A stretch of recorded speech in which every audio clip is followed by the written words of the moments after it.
Hello तो हम लोग कह रहे थे complete Indian geography for government exam. और आज के लेक्चर में हम लोग डिस्कस करेंगे इसलैंड्स इन इंडिया, यानी कि भारत के द्वीप। यानी कि ऐसी कोई हम लोग बात करें लैंड एरिया जो कि चारों तरफ से समुद्र से घिरा होता है, तो उसे इसलैंड कहते हैं, द्वीप कहते हैं। तो ऐसी द्वीपों के बारे में पढ़ेंगे जो भारत के हैं। तो भैया स्टार्ट करते हैं अपना लेक्चर बिना किसी देरी के। तो ये रहा हमारा मैप। तो बेसिकली हम लोग बात करें तो हम लोग फ़िलहाल में हमें पता है कि कितने यहाँ पे ये रहा लक्षद्वीप हमारा, और ये रहा अंडमान एंड निकोबार। तो भैया यही हमारे आइलैंड है। तो भैया आप लोग ऐसा सोचते होंगे। तो भैया और भी थोड़े आसपास के क्षेत्र में हमारे पास आइलैंड्स हैं जिनके बारे में हमें पता नहीं है, उनके बारे में पढ़ेंगे। और इनके लोगों के बारे में तो पढ़ना ही पढ़ना है भैया। जो लक्षद्वीप के बारे में और अंडमान निकोबार के बारे में। और बता दूं कि भैया जो इस साइड होंगे, जो कि गुजरात वाले साइड पे होंगे, तो इन्हें इस वाले आइलैंड को कह देंगे अरेबियन सी के आइलैंड्स। और इस साइड वाले पढ़ेंगे तो जब हम लोग कह देंगे इन्हें अंडमान निकोबार साइड पे पढ़ेंगे, तो भैया इस साइड कह देंगे बे ऑफ बंगाल के आइलैंड्स। तो भैया और बे ऑफ बंगाल का नाम क्या है? बे मतलब क्या होता है? ऐसी कोई जगह जहाँ पे जो तीन तरफ से लैंड से घिरी हो, ऐसी बटर बॉडी जो तीन तरफ से घिरी हो। तो ये छोटी हो तो गल्फ कह देते हैं, बड़ी हो तो बे कह देते हैं। तो बे ऑफ बंगाल के लैंड पढ़ेंगे, तो ऐसे ही करके हम अपना चैप्टर निपटाएंगे पूरा। तो आई थिंक 2 वीडियोस के अंदर ये चैप्टर पूरा खत्म हो जाएगा। तो स्टार्ट करते हैं अपना लेक्चर। तो भैया लक्षद्वीप की बात करें तो ऐसा इंट्रोडक्शन ही बता दे रहा हूँ कि भैया यहाँ पे 36 आइलैंड है, यानी कि 36 टापू है यहाँ पे। और 36 में से 10 ही परमानेंटली, 10 ही हम लोग बात करें बसे हुए हैं। और अगर हम लोग बात करें अंडमान निकोबार की, तो भैया यहाँ पे 572 आइलैंड है, और इनमें से 38 बसे हुए हैं। कितने? 38, मतलब 38 टापू में लोग रहते हैं। और इनमें से हम लोग बात करें एज अ टूरिस्ट आप लोग 10 ही टापू पर जा सकते हैं। तो इतना थोड़ा बहुत तो डेटा क्लियर हो गया होगा, हाँ कितने टापू हैं और कितने टापुओं में लोग रहते हैं। इतना बहुत क्लियर हो गया या नहीं हुआ? तो भैया अगर बात करें अंडमान निकोबार की, तो भैया हम लोग बात करेंगे कि ये ऊपर वाले, ये हुआ, ये हुआ, ये हुआ, ये हुआ, ये है हमारे अंडमान आइलैंड। और हम लोग बात करें ये वाला, ये जहाँ पे मेरा मार्क्स हो रहा है, ये वाला और ये वाला, तो भैया ये है निकोबार आइलैंड। तो भैया अंडमान और निकोबार में अंतर समझ में आ गया या नहीं आया? तो और ऊपर वाले हमारे कौन थे? अंडमान। और ये नीचे वाला और ये वाले हमारे हैं निकोबार आइलैंड। इतना क्लियर हुआ या नहीं हुआ? अब थोड़ा भैया मैं जूम कर रहा हूँ जिससे और अच्छी तरीके से समझ में आए। तो भैया ये रहे हमारे अंडमान निकोबार आइलैंड। तो भैया सबसे पहले अंडमान को समझते हैं। तो जब सबसे ऊपर है तो ऊपर नॉर्थ वाले रीजन के अंदर है, नीचे से देखा जाए तो नॉर्थ में है, तो भैया इसे क्या बुलाते हैं? नॉर्थ अंडमान आइलैंड बुलाते हैं। North Andaman, north Andaman. और भैया अब ये इसके साउथ में कौन सा? ये वाला है, तो भैया ऐसे बुलाते हैं साउथ अंडमान। क्या बुलाते हैं? साउथ अंडमान। और इसके बीच में है वो है भैया मिडिल अंडमान। कौन सा है? Middle Andaman, middle Andaman. और जब इन तीनों का कंपैरिजन में भैया ये वाला कैसा है? छोटा है, तो भैया इसे बुलाते हैं लिटिल अंडमान। तो याद कर सकते हैं little Andaman, middle Andaman, south Andaman, little Andaman, north Andaman, middle Andaman, south Andaman और लिटिल अंडमान। बार बार रिपीट कर दिया तो याद हो गया होगा आप लोगों को अब तक। और आइसलैंड समझते हैं। और ये हमारा नारकॉन्डम। तो भैया ये आइसलैंड हमारा कौन सा है? नारकॉन्डम आइसलैंड है हमारा। कौन सा है? नारकॉन्डम। भैया और कुछ मत समझ लेना। ये छठवां वाला जो मैंने पांचवा टापू पढ़ा, ये है भैया हमारा नारकॉन्डम। नारकॉन्डम। और इसके बाद पांचवा हो गया, चौथा, पांचवा और छठवां हमारा कौन सा? बैरन। बैरन छठवां है, बैरन। बैरन। नारकॉन्डम बैरम, नारकॉन्डम बैरम, नारकॉन्डम बैरम, बैरन। सॉरी मैं गलत बोल रहा हूँ, बैरन बैरन। तो भैया अंडमान के अब कुछ कर लिए, अब निकोबार के भी कुछ कर लेते हैं। तो भैया ये वाला टापू जहाँ पे मार्क्स हो रहा होगा, तो भैया ये हमारा car Nicobar, car Nicobar, car Nicobar, car Nicobar. और ये वाला आपको दिख रहा होगा, ये वाला रीजन, तो भैया ये हमारा great Nicobar, great Nicobar, great Nicobar. अगर हम अंडमान के ऊपर थोड़ा सा आए तो भैया यहाँ पे आपको दिखेंगे Coco island, Coco island, Coco द्वीप। तो भैया जो कोको आइलैंड है वो किसके कंट्रोल में है? म्यांमार कंट्रोल में, इसलिए हमने इसे अलग रंग से मार्क किया है। तो इतना क्लियर हुआ या नहीं?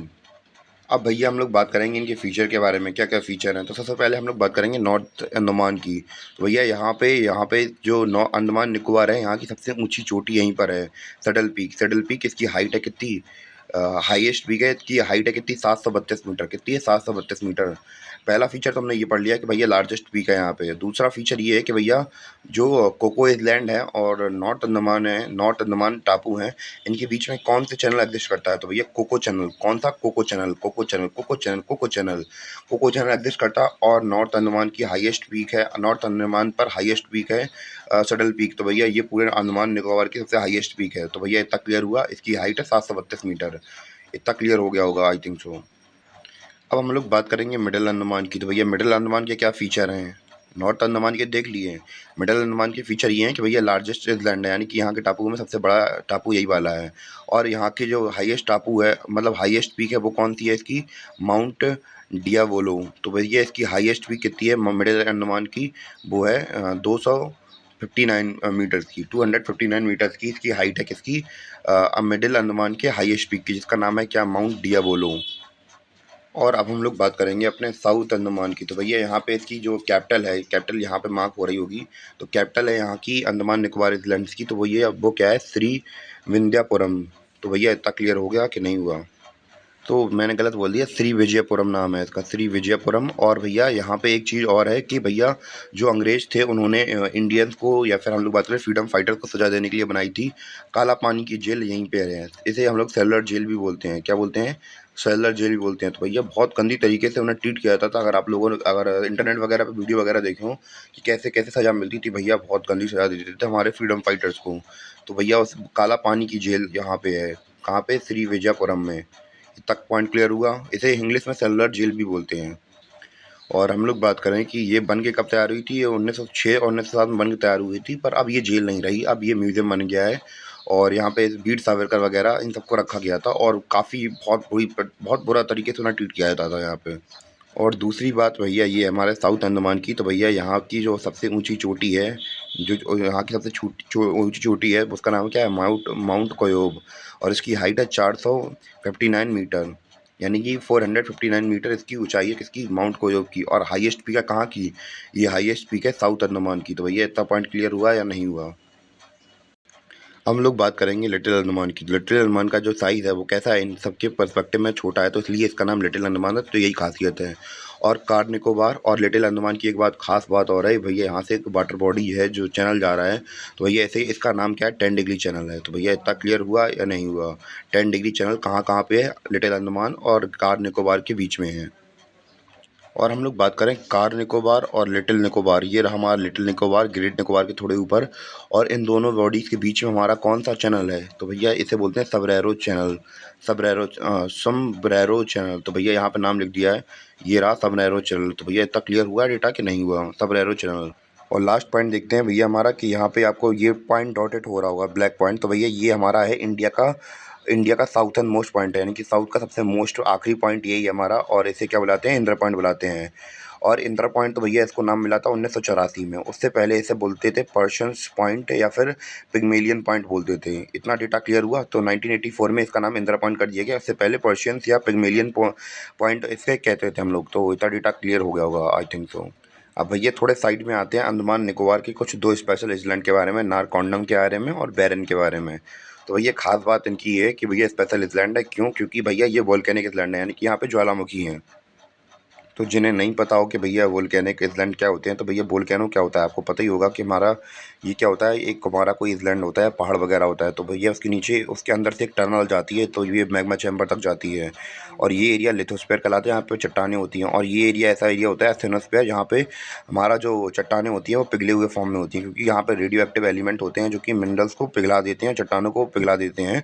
तो भैया जब यहाँ पे कुछ हलचल होती है, जब ज़्यादा रिएक्शन हो जाता है, तो भैया यहीं से आके निकलते हैं लावा के फॉर्म में, मैग्मा निकलता है लावा के फॉर्म में। तो भैया वही मोल्टेन रॉक चट्टानें होती हैं, और जब ऊपर आती हैं तो भैया पिघल के सब आसपास फैल जाती हैं। तो भैया यही होते हैं हमारे वोल्केनोस होते हैं यही। और हम लोग बात करें 3 प्रकार के हमारे पास वोल्केनो होते हैं, कौन-कौन से? सक्रिय, या फिर हम लोग बात करें एक्टिव वोल्केनो, डोरमेंट वोल्केनो और एक्सटिंक्ट वोल्केनो। भैया जो एक्टिव हैं, जो डीएक्टिव हैं और जो ख़त्म हो चुके हैं। डीएक्टिव में चांस होता है कि कुछ रिएक्शन वगैरह करें, एक्टिव तो भैया चालू हैं ही। और एक्सटिंक्ट जो ख़त्म हो चुके हैं, दोबारा से एक्टिव नहीं होने वाले हैं। तो भैया एक तरीके से कह सकते हैं डोरमेंट ऐसा वोल्केनो भी होते हैं जहाँ पे हज़ारों सालों से यहाँ पे कोई एक्टिविटी देखने को नहीं मिली, पर हो सकता है कि कुछ हो जाए यहाँ पे। तो भैया हमारा जो नॉरकॉन्डम है वो कौन सा है? वो है हमारा डोरमेंट वोल्केनो है। और जो हमारा बैरन है वो क्या है? एक्टिव वोल्केनो है। यानी कि यहाँ पे हमें प्रक्रियाएँ देखने को मिलती रहती हैं, उल्टी सीधी गतिविधियाँ देखने को मिलती ही रहती हैं। क्लियर हो गया होगा आई थिंक आप लोगों को। इतना क्लियर हुआ या नहीं हुआ? और नारकॉन्डम के साथ ही हमारा आज का टॉपिक हमारा ख़त्म होता है। उम्मीद है कि आपको लेक्चर समझ में आए हों। अगर कहीं भी थोड़ा बहुत डाउट लगे तो आप लोग बता दीजिएगा, वरना बाकी मैं अगले लेक्चर के साथ स्टार्ट करूँगा अपना लेक्चर। तब तक के लिए बाय बाय, सी यू, मिलते हैं अपने अगले वीडियो में।